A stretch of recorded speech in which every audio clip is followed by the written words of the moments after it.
called the cops because I looked suspicious, so I bought his house at auction. I was 17 when I got my first real taste of what being suspicious looked like to other people. All I was doing was walking home from my part-time job at the auto shop, grease still under my nails, uniform still on, backpack slung over one shoulder, hoodie half-zipped. I cut through a nice neighborhood, the shortcut to save me 30 minutes of walking. Big mistake. A black SUV pulled up behind me slow. I heard the window roll down before I even turned around. "You live around here?" the man asked. He had that look, Oakley sunglasses, collagen skin, voice like he gave himself a promotion every time he talked. I said yeah, gave the street name, didn't even make eye contact. Next thing I knew, the cops pulled up behind me. 2 cars. Guns weren't drawn, but hands hovered near holsters. Apparently, someone had called in a suspicious individual casing houses. That someone was the guy in the SUV. I heard him talking to the officer just a few steps away, told them I didn't look like I belonged here. It took them 30 minutes to confirm I wasn't a threat. I was 2 blocks from home.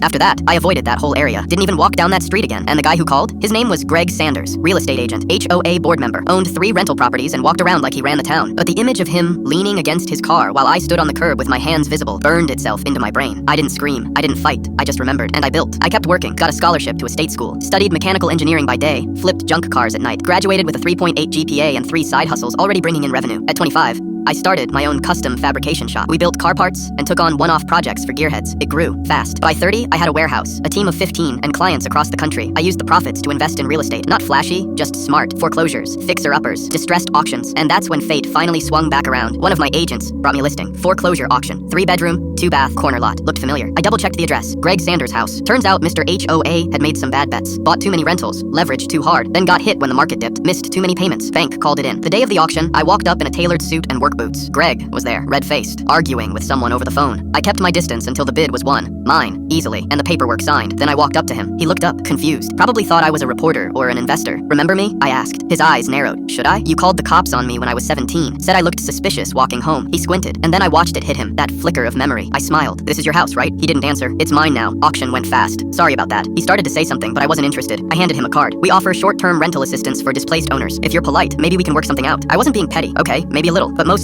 I wanted him to feel it. The shift, the change in power. He used to look at me and see a threat. Now he had to look up just to speak to me. He didn't take the deal. Instead, he moved into a crummy rental across town. Meanwhile, I flipped his place, cleaned it up, painted over the ego, and rented it to a young single mom who just got promoted to assistant principal. Her son, smart kid, loves math. I gave him my old college calculator. Sometimes I drive past that house and think about how small that sidewalk felt when I stood there at 17, accused of being dangerous for simply existing. And now I own the pavement.